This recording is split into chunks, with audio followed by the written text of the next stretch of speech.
Friends, question is why sky is blue and why sun looks reddish at a sunset. ये question है. तो ये question according to our lightning effect, reflection, refraction, diffraction किस तरह से होता है वो हमको पढ़ना है. हम जब सनसेट को देखते हैं या सनराइज को देखते हैं तो हमें रेडिश दिखता है सन. ओके, एंड उसी के दौरान अगर हम स्काई को देखेंगे इट लुक लाइक ब्लू. तो ऐसे क्यों होता है? Sky is object? नहीं, स्काई तो कोई ऑब्जेक्ट नहीं है, तो उसका ब्लू कलर कैसे आया? Why sky look like blue? समझ में आया? वहां पे कोई ऑब्जेक्ट तो नहीं है, वहां तो स्पेस है, तो स्पेस ब्लू क्यों दिखती है? अगर वो ब्लू है तो नाइट में लाइट कहां चली जाती है? नाइट में तो हमें ब्लैक दिखता है स्काई. समझ में आया? तो ये प्रोसेस क्या है, उसके पीछे का रीजन क्या है, वो हमें पढ़ना है. तो देखिए यहां पे अगर एग्जांपल ले तो सपोज ये हमारा है अर्थ. Okay, this is earth. ये अर्थ है एंड दिस इज सन. यहां पे सन है.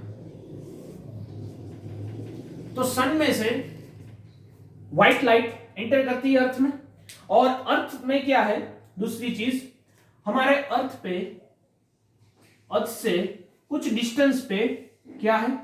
एटमॉस्फेयर. ये सुनो, सपोज ये अर्थ है तो यहां से कुछ डिस्टेंस पे क्या है? एटमॉस्फेयर.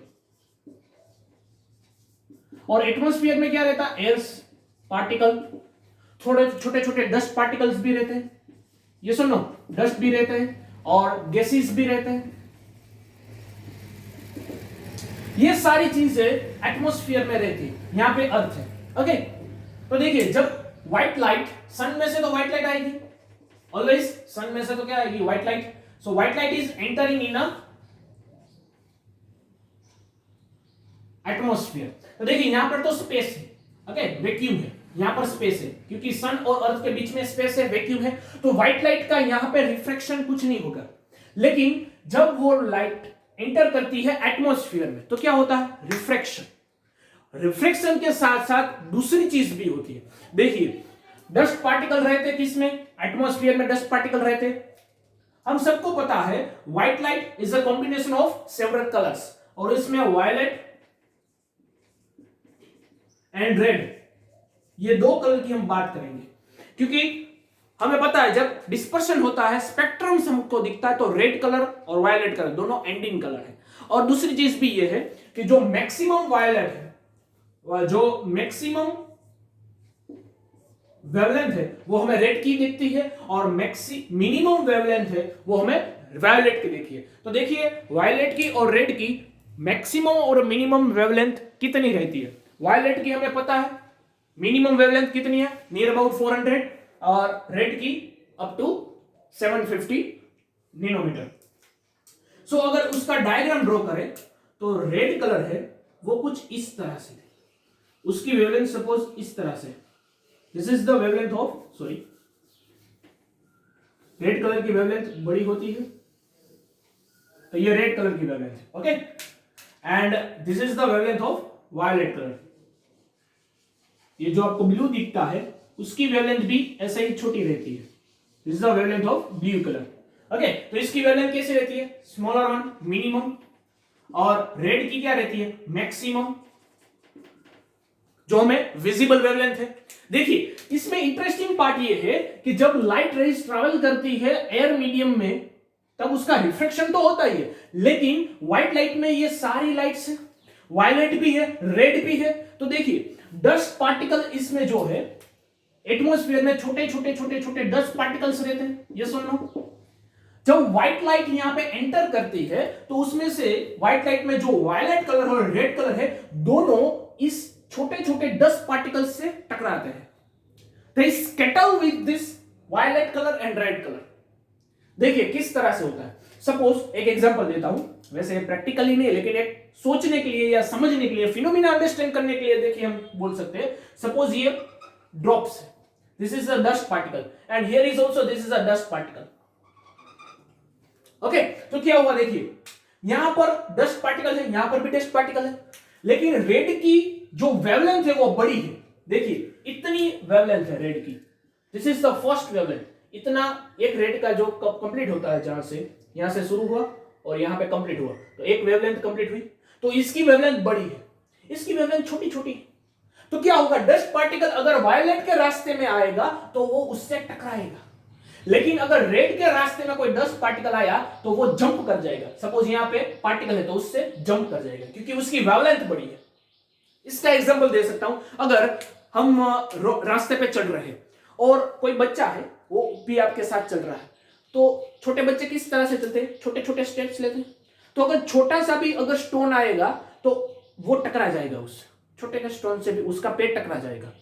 लेकिन हम क्या करते हैं, बड़े स्टेप्स लेते हैं एज कंपेयर टू चाइल्ड, तो हम वो छोटे स्टोन से टकराएंगे नहीं, वो हम जंप कर जाएंगे। समझ में आया, क्योंकि हमारा स्टेप्स बड़े हैं। Okay, according to that the violet colour is scattered by this dust particle.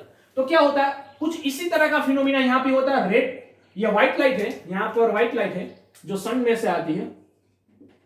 Okay, white light is entering from sun from atmosphere, then the violet colour, इसमें वायलेट भी रहता, सपोज यहां पे वायलेट आया, ओके, और red भी आया, red colour भी आया, this is the red colour. तो क्या होगा, वायलेट कलर ये छोटे पार्टिकल से टकराएगा और उसका स्कैटर हो जाएगा। स्कैटर मींस टकरा के डायरेक्शन चेंज कर देना, ओके। और रेड कलर जो है वो स्कैटर नहीं होगा, वो डस्ट पार्टिकल को जंप करता हुआ, यहां से डस्ट पार्टिकल को जंप करता हुआ अर्थ पे आएगा। समझ में आया। और सपोज ये हमारी, हम यहां पे खड़े हैं और हमारी आई में ये रेड कलर आता है, समझ में आया। तो हमको सनराइज और सनसेट की वजह से, जब सनराइज होता है या सनसेट होता है तो सिर्फ रेड कलर ही आता है, बाकी के colours, most of the colour scatter हो जाते हैं। और उसमें से ब्लू कलर और वायलेट कलर, देखिए हम सबको पता है violet, indigo, blue, green, orange and red, VIBGYOR ऐसे होता है। तो रेड की वेवलेंथ कैसे रहती है, हाईएस्ट। वायलेट, इंडिगो, ब्लू, इनकी जो वेवलेंथ है वो कम रहती है, तो इसका स्कैटल ज्यादा होता है। देखिए एक स्कैटलिंग इफेक्ट जो है, स्कैटलिंग जो इफेक्ट है उसमें एक रूल्स है, the scattering effect is proportional to 1/λ4। Scattering जो है वो 1/λ4 से प्रोपोर्शनल में है। तो उसकी वजह से क्या होता है, उसकी वजह से जो हमारी, उसकी वजह से क्या होता है, जो देखिए इन तीनों की जो वेवलेंथ है वो क्या है, कम है। तो जो स्कैटलिंग इफेक्ट है,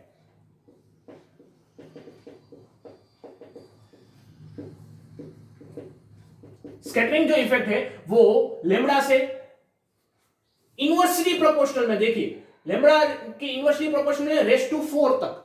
समझ में आया। तो इन तीनों की वेवलेंथ कम, मिनिमम वेवलेंथ, यहां पे मैक्सिमम वेवलेंथ, तो इन सब का स्कैटरिंग ज्यादा होगा। तो वायलेट, इंडिगो और ब्लू, इनका स्कैटरिंग ज्यादा होता है।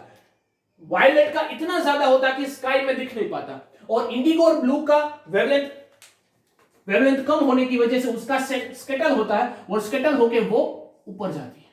So this is the Indigo और ब्लू।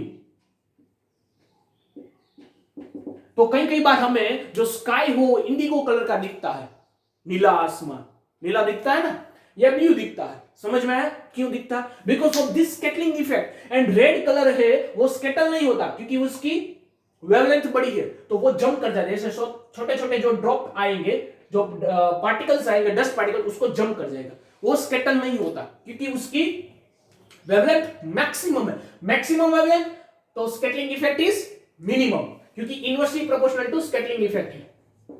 समझ में आया, स्कैटरिंग इफेक्ट से इनवर्सली प्रोपोर्शनल में है।